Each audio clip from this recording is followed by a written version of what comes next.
Welcome back. Aurelius and Malik, the Exploration Archive. We close the Dimyaru, the first Ascent of Everest file, today. 5 parts. The end of the story. The summit was not just a point on a map. It was a fact that traveled in peculiar ways.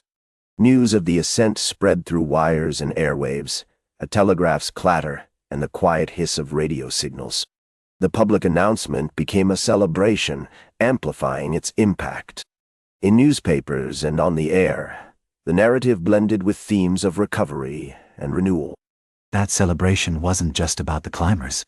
It resonated with a world that had been through so much, hungry for symbols of hope after tough years. The conquest of Everest became a shared narrative, something that went beyond the mountain itself. It meant something to countless people, reflecting their struggles and aspirations. Each climber's triumph echoed the dreams of those who couldn't make the journey, reminding us all that perseverance can lead to extraordinary moments, even in the face of adversity. Back at base camp, the mood shifted dramatically. The slow rhythm of waiting was replaced with a frantic choreography of conclusion. Tents, once theatrical islands in the snow, transformed into containers for packing and cataloging. The air filled with a stinging smell of kerosene and the clinking of tools as the climbers prepared to leave. But that shift wasn't just logistical. It was deeply emotional. Conversations laced with nostalgia filled the air, mixed with a pressing need to move on. You could feel the physical toll weighing heavily on everyone. Sleep patterns were already frayed, with restless nights making it harder to focus. The exhaustion lingered like a shadow, always reminding us of the mountain's harsh demands. It wasn't just about the journey. It was about the sacrifices we had to make along the way. Yes, the aftermath was complex. The climb had drained them physically, yet they were also filled with a sense of accomplishment. Each piece of gear packed away held memories and stories, reminders of the challenges faced. It marked the end of one chapter, but also the beginning of many more.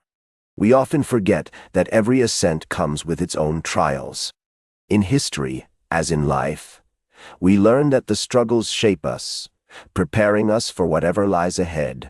And yet, those stories often gloss over the vital contributions of the Sherpas.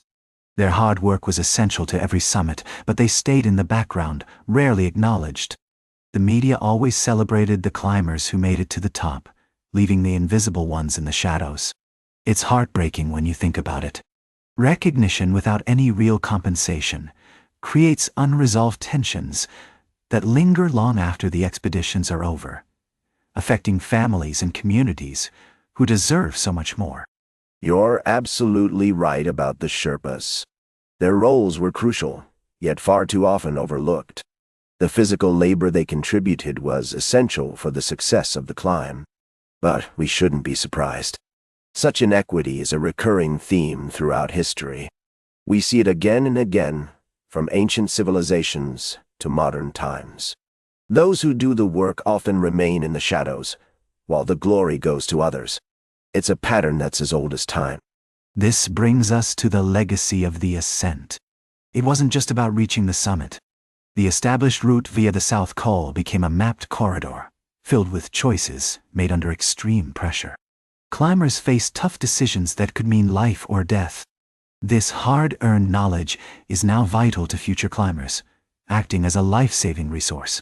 It's a reminder that every climb carries the weight of those who came before, shaping the path for those who dare to follow. The first ascent truly paved the way for future expeditions. It combined technical systems with human endurance in ways we hadn't seen before.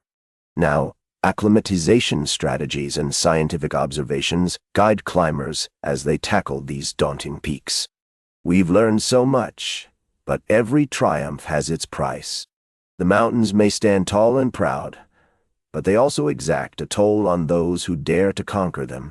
Such is the nature of our pursuits. They leave a legacy, for better or worse. But we really need to question that cost. The commercialization of Everest isn't just about money. It reshapes the core of local communities. With climbing tourism booming, who truly owns the rights to these sacred slopes? The majestic landscape we admire is becoming a commodity, That raises serious ethical dilemmas we can't just brush aside. It's the people living there who face the consequences, often losing their connection to the land they've cherished for generations. These questions are vital. The mountain itself remains indifferent to our struggles. It continues to erode our tracks while we grapple with our legacies. The first ascent wasn't just a conquest. It was a beginning. It raised ethical considerations that stick with us, challenging our understanding of progress. We might scale heights, but at what cost? Each step forward seems to require the sacrifice of something deeper, something we often overlook in our relentless pursuit of greatness. And that ongoing dialogue is what makes history so compelling. When we think about the first ascent, we realize it created ripples that touch generations. Our understanding of exploration now includes a heavy dose of social responsibility. We can't just focus on the triumphs. We have to remember the people involved, the sacrifices they made. Every achievement carries a human cost, and it's our duty to recognize those stories that often get lost in the grand narratives. Ultimately, the legacy of Everest is a rich tapestry woven from threads of both triumph and turmoil. It reveals our remarkable capacity for extraordinary endeavors, while also exposing our ethical failings. The footprints we leave behind signify not just personal achievement, but also the ongoing responsibility we bear toward these majestic landscapes. As we pursue greatness, we must tread carefully, mindful of the impact we have on the world around us. After all, history remembers not just what we conquer, but how we do it. And that closes the first Ascent of Everest file. 5 parts. 1 complete story. The full series lives on the Exploration Archive, part of the Archive Network. There's no shortage of files. Browse what pulls at you next.